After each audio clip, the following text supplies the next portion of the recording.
नवेश को अभी तो 4 तारीख को पहला मतदान है, फिर 11 को दूसरा, और अभी लिस्ट में भी बहुत सारे हैं, कौन बमबाज और कौन कौन नहीं, जो सब फरार चल रहे हैं।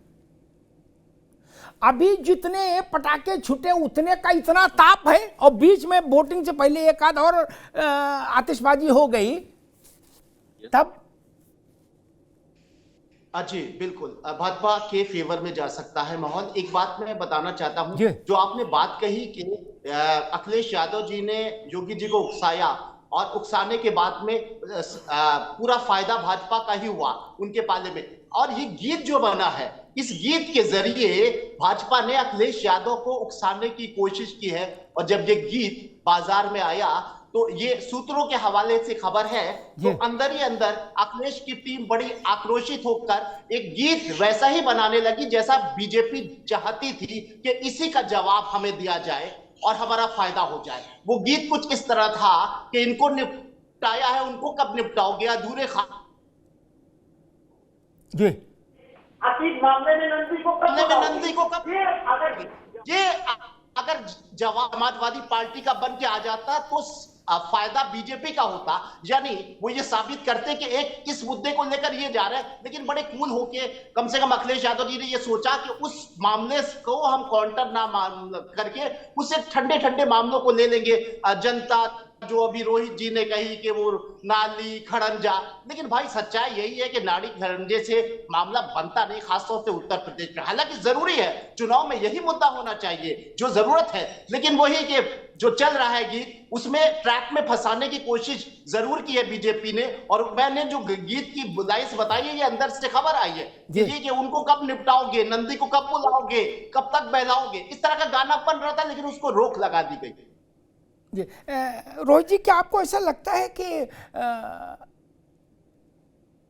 आपके गठबंधन के तमाम बड़े नेता, छोटे नेता नहीं है ना, जो गठबंधन का चेहरा है, पोस्टर बनेगा तो उसमें उनका चेहरा आएगा, ऐसे लोगों ने कहीं खुल के तो कहीं इशारों में पीड़ा जाहिर की, दुख जाहिर किया, अतीक के परिवार के प्रति सहानुभूति जताई, उसके बड़ा आक्रोश गुस्सा दिखाया अपना कि अब जैसे कुछ गलत हो गया हो, बहुत अनर्थ हो गया हो। ये एक परसेप्शन ग्राउंड जीरो तक गया। इससे नुकसान हो सकता है आपको, आपकी पार्टी को। रोहित जी। अमिताभ जी, देखिए, हर शब्द के परसेप्शन होते हैं, हर शब्द के मतलब होते हैं, हर शब्द के कई मायने होते हैं जी। और आप जैसा सुनना चाहते हैं, जैसा समझना चाहते हैं, जैसा आपको सूट करता है, वैसा आप सुनते हैं, समझते हैं और उसको सूट कराते हैं। ठीक है। अगर किसी भी व्यक्ति ने ये कहा कि देखिए, ये कोई नहीं कह रहा है कि अतीक अहमद अपराधी नहीं था, अतीक अहमद अपराधी था, पर अगर पुलिस अभिरक्षा के अंदर कोई अपराधी भी मारा जा रहा है तो ये सवाल पूछा जाएगा कि वो पुलिस वही पुलिस है जो मुख्यमंत्री को सिक्योरिटी देती है, डिप्टी सीएम को सिक्योरिटी देती है, मंत्रियों को सिक्योरिटी देती है, आम जनमानस को सिक्योरिटी देती है। तो जनता अपने आप को सुरक्षित कैसे समझे? और ये विपक्ष का धर्म भी है। भले ही अपराधी था अतीक अहमद, भले ही दुर्दांत अपराधी था, भले ही हम कह रहे हैं उससे बड़ा अपराधी हिंदुस्तान में पैदा ही नहीं हुआ, लेकिन उसके बाद भी अगर पुलिस अभिरक्षा में मरेगा तो हम सवाल पूछेंगे। ये तो अतीक था, ठीक, 12, 15, 18, 20 सिपाही दरोगा होंगे क्या? कोई आर्मी तो लगी नहीं थी इसके लिए, जो इसको हथकड़ी डाल के घुमा रहे होंगे, अस्पताल ले जा रहे होंगे। इंदिरा गांधी तो भारत की सिटिंग प्राइम मिनिस्टर थी, उनकी सिक्योरिटी तो आटमोस्ट सिक्योरिटी, देश में कोई बड़ी सिक्योरिटी नहीं थी क्या? उसके बाद देश था बनाना रिपब्लिक हो गया इंदिरा जी के मारे जाने के बाद? नहीं ना, अभी आप रुकना होगा, नहीं हुआ ना, फिर भी सब व्यवस्था चली। क्या ये कह देंगे कि नहीं देख लो, जब प्रधानमंत्री नहीं तो फिर क्या? एक और दूसरी बात, रोहित जी ने कहा, किसी ने ये नहीं कहा कि अतीक बदमाश नहीं था, अपराधी नहीं था, और उन्होंने अच्छी बात कही कि वो बहुत बड़ा अपराधी था, माफिया था। लेकिन आपके गठबंधन के पहले 5 चेहरों में से एक चेहरे ने कहा कि कोई केस नहीं बनता था अतीक पर, सब झूठे केस थे। अतीक अपराधी गुंडा होता तो चुनाव जीत के आता। दैया शब्द वापस नहीं जाते, ये जान लीजिए मित्र। कृष्ण भगवान जो बोल के गए गीता का, वो भी निर्वात में घूम रहा है।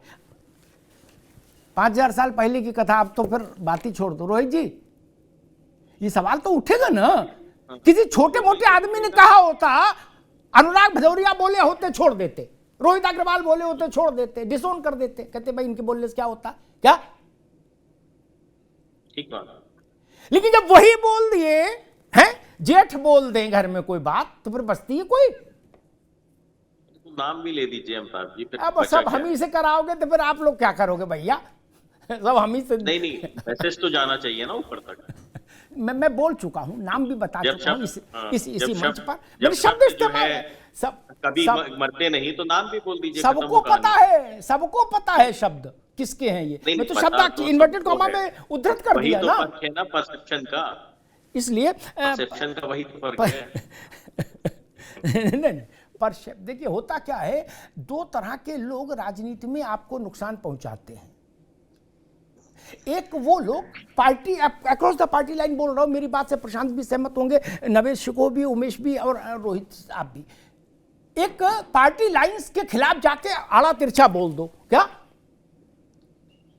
अब बाद में कहो हमने क्या गलत बोल दिया, क्या पार्टी की जितनी लंका लगनी लग जाएगी, कोई बचा नहीं सकता उसको, ब्रह्मा भी। जो लोग अतीक की तरफदारी टीवी पर कर गए, वो जितना काम करना था पार्टी का कर गए, लगा गए लंका, क्या अब वो जयंत और अखिलेश यादव के संभाले से रफू नहीं होती। ठीक, गांव गांव तक बात पहुंच गई। आजकल ये भी बड़ा बवाली है मोबाइल, क्या इसमें सब वीडियो जाता है। और दूसरे वो लोग होते हैं जो नुकसान पहुंचाते हैं, जो बेमतलब उकसा देते हैं, वो लोग भी पार्टी का नुकसान कराते हैं। राहुल गांधी किसी से डरते नहीं है, वो सावरकर नहीं है, वो शेर है। किसी ने कहा शेर आया, शेर आया, ऐसा उनको शेर बनाया कि क्या हुआ देख लिया ना। वो लोग भी दोषी हैं, और यूपी में भी वो लोग दोषी हैं, ऐसे ही लोग जो बाद में अब रो रहे हैं। इसलिए उकसाने की राजनीति से बचिए, ये आपके नेता को संकट में डाल सकती है। उकसाने की राजनीति आपके समर्थकों को संकट में डाल सकती है, डाल ही रहे। प्रशांत पटेल जी, बीएसपी की भूमिका को किस रूप में देख रहे हैं आप? क्योंकि समाजवादी पार्टी कहती है कि हम 2014 से लेके और 22 तक कोई चुनाव इसलिए नहीं जीत पाए क्योंकि बसपा ने बीजेपी से सुपारी ले रखी है हमको हराने की। देखिए, इनका स्टेटमेंट अपने आप में कॉन्ट्राडिक्टरी होता है। जो 2019 का जो इन्होंने गठबंधन किया बहुजन समाजवादी पार्टी के साथ, क्या भारतीय जनता पार्टी के कहने पे किया? इसी तरह कांग्रेस को गाली देते हैं। 2017 में दो लड़के उत्तर प्रदेश में आए थे, इनका गठबंधन हुआ कांग्रेस के साथ, फिर जब इनके मन मुताबिक रिजल्ट नहीं आते हैं तो उन्हीं उसी पार्टी को गाली देने लगते हैं। अब बसपा के साथ इन्होंने गठबंधन किया, ये लोग स्वयं 5 की 5 सीटों पर रह गए, बहुजन समाजवादी पार्टी 10 सीटों पर रह गई। अब हो सकता है कुछ दिन बाद समाजवादी पार्टी वाले आरएलडी को भी गाली देने लगे। आरएलडी के साथ भी गठबंधन किया, कई सीटों पर इनको सीटें नहीं दी हैं। अभी हम देख रहे हैं पश्चिम उत्तर प्रदेश की कई जिलों में कैंडिडेट उतार दिए हैं। निषाद जी की चिंता कर लो, गोरखपुर में कैंडिडेट उतार दिए, क्या ऐसा ना हो निषाद जी का भी टोकरा लेके इधर उधर घूमना पड़े आपको, है ना? निषाद जी की चिंता कर लो। कई जिलों में इनकी जो है फ्रेंडली फाइट हो रही है। अनुप्रिया पटेल जी से जो कैंडिडेट उतरवाए हैं ना उपचुनाव में, उसकी भी चिंता कर लो। जो अनुप्रिया पटेल जी से जो उधार के कैंडिडेट लेके और उनपे राजनीति करने की कोशिश कर रहे हैं, जरा उनकी भी चिंता कर लो। अपने गठबंधन की चिंता करो, दूसरे के ऊपर उंगली मत उठाओ। दूसरे के ऊपर उंगली उठाना बहुत आसान होता है, क्योंकि जब एक उंगली आप दूसरे के ऊपर उठाते हो तो 4 उंगली आपकी तरफ होती है। तो अपने गठबंधन की चिंता करो। और राजभर जी को तो समाजवादी पार्टी से क्या काम किया है? नहीं, मैं तो समाजवादी पार्टी से क्या, मैं तो समाजवादी पार्टी की बात कर रहा हूँ ना। वैसे ही मैंने बोलना शुरू किया। जब तक आप समाजवादी पार्टी को बोला, मैंने नहीं बोला, जबकि मेरा गठबंधन धर्म है कि उसमें भी बोलना चाहिए था। लेकिन वैसे ही मुझे बोलना पड़ा। तो जो लोकदल का अगर आप नाम लोगे तो मुझे तो जवाब तो देना पड़ेगा ना मित्र। मुझे तो आपको बताना पड़ेगा कि देखिए राजभर जी को आपने कुंडी खटखटाने का काम दिया है कि दरवाजे पे आपके खड़े होकर कुंडी खटखटा रहे हैं, बेचारे ना घर के बच्चे हैं ना घाट के बच्चे हैं। पूरी कहावत आपको पता ही होगी। तो अब ऐसी स्थिति में अब अनुप्रिया पटेल और निषाद जी की चिंता करिए, जिनके उधार के कैंडिडेटों से काम चला रहे हैं आप। अपने गठबंधन की चिंता करो मित्र, हमारे गठबंधन की चिंता मत करिए। हमारे गठबंधन की चिंता करने के लिए उनको जवाब तो देना जी। प्रशांत जी, नहीं, ये मूर्ख व्यक्ति इस तरह का लेक्चर दे रहा है। मैं समाजवादी पार्टी का जवाब दे रहा हूँ, मैंने तो आरएलडी के बारे में कुछ नहीं कहा। मैं समाजवादी पार्टी के लोगों के बारे में कह रहा हूँ, मैं समाजवादी पार्टी के बारे में कह रहा हूँ। अरे मैं भाषा ठीक तुम्हारे रखिए बारे में नहीं सर कह रहा जी। मैं समाजवादी पार्टी के बारे में कह रहा हूँ, मैंने आरएलडी के बारे में कुछ नहीं बोला है। तो सुनिए, अनपढ़ भाजपा में चले गए, कहाँ से अनपढ़ प्रवक्ता तुम्हारे ऐसे मूर्ख भाजपा में चले गए, तुम्हारे ऐसे मूर्ख भाजपा के प्रवक्ता बने बैठे हैं भाजपा की। नहीं, तू बोल भी नहीं सकता, तेरी औकात भी नहीं मेरे बारे में बोलने की, तू बोल भी नहीं सकता, तेरी औकात नहीं मेरे बारे में बोलने की। तो हाँ, तेरी औकात नहीं मेरे बारे में बोलने की। ये भाजपा के प्रवक्ताओं की संस्कृति है, जो अपने आप को सांस्कृतिक पार्टी कहती है, ये भाजपा के प्रवक्ता का चाल चरित्र चेहरा है। तेरी औकात भी नहीं मेरे बारे में, नहीं चाहिए मुझे, तू बोल भी नहीं पाएगा मुझे। हाँ, नहीं, तू बोल भी नहीं पाएगा। और तुझे सर्टिफिकेट बांटने का काम तेरी पार्टी का है, मेरी पार्टी का नहीं है, समझ रहा है ना? मैं तेरे बारे में बोल नहीं रहा, मैं समाजवादी पार्टी की बात कर रहा हूँ। तुझे मिर्ची क्यों लग रही है? मैं समाजवादी पार्टी के बारे में बोल रहा हूँ।